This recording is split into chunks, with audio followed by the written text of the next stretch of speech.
Deux ministres sur le terrain dans le Pas-de-Calais pour lancer un vaste plan contre le décrochage scolaire. Manuel Valls et Najat Vallaud-Belkacem ont visité ce matin un lycée à Lens avant de détailler leurs mesures pour combattre la démotivation. On en parle tout de suite avec Pascal Manzagol. L'objectif, Pascal, c'est de diviser par 2 le nombre de décrocheurs. Oui, le gouvernement a choisi de s'attaquer à toutes les causes qui conduisent au décrochage, du collège au lycée. Chaque année, ils sont 140 000 décrocheurs à sortir du système scolaire par la petite porte et ils grossissent les rangs de ces jeunes sans diplôme, sans bac, sans BEP, sans CAP. Ils sont 620 000. Et alors, comment y parvenir, Pascal ? Alors d'abord en mettant les moyens, 50 millions d'euros par an pour renforcer les dispositifs qui existent déjà et surtout former les professeurs à détecter très vite un élève qui dévisse. D'accord.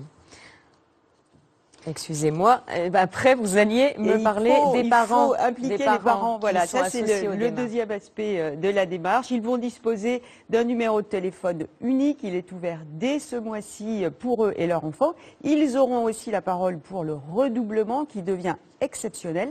Mais des mesures de soutien, évidemment, sont proposées pour accompagner l'élève en difficulté. Et pour ceux qui ont déjà décroché, là ? Il va leur être proposé une deuxième chance de formation, un droit au retour en formation, par exemple, pour les plus de 16 ans. Une deuxième chance aussi pour ceux qui ratent leur CAP ou leur bac pro. Ils pourront raccrocher et passer ces diplômes par petits modules. Merci beaucoup, Pascal, pour ces précisions. Décrochage qui est à la une du Dauphiné Libéré ce matin avec ce titre « Comment faire face à l'échec scolaire ?» Eh bien en aidant aussi des établissements qui tentent de ramener sur le chemin de l'école des élèves qui ont décroché. C'est le cas à Bordeaux, dans un lycée privé du centre-ville. Depuis 2 mois, une dizaine d'élèves se préparent à passer le bac. Pascal Justice et Georges Pinol. Parmi les 2000 élèves de ce grand établissement privé, une classe un peu à part appelée micro-lycée. Une dizaine d'élèves décrocheurs qui reprennent leurs études pour passer le bac. 9 h, le cours d'espagnol commence en salle d'informatique. Ça va vous amener sur le site internet de Tivoli. Pour l'instant, ils ne sont que 4 élèves. Les autres arrivent au compte-gouttes, sans aucune remarque de l'enseignante. Pas d'arriver trop en retard quand même, hein, mais enfin voilà. C'est pas puni. Ouais, voilà. Si on commence à leur faire des remarques parce qu'ils arrivent en retard, c'est des gamins qui viendront plus en cours à partir du moment où ils auront 5 minutes de retard. Après 2 ans d'interruption, Mehdi, 19 ans, reprend les cours au niveau de la première.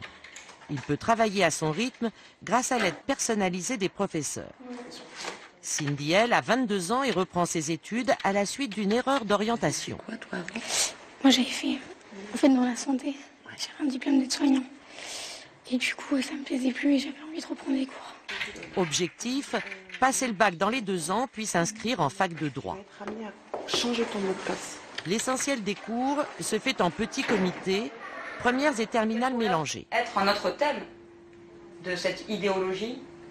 Le professeur d'histoire doit s'adapter au niveau de chacun, mais pas seulement. L'une des contraintes majeures, c'est, en plus du contenu et du niveau réel des élèves, c'est l'absentéisme. Et donc, on doit veiller à ce qu'une séance soit autonome des autres, afin qu'un élève qui ne soit pas là aujourd'hui puisse suivre le cours de demain sans aucune difficulté. Depuis que je suis petit, je voulais faire avocat, mais au fur et à mesure des années, y a des moments où j'ai eu un peu le moral à zéro. Maintenant, je suis assez déterminé, j'essaie d'en profiter. Maintenant qu'il a un objectif à atteindre, Mehdi a retrouvé l'envie d'apprendre et la structure pour y parvenir.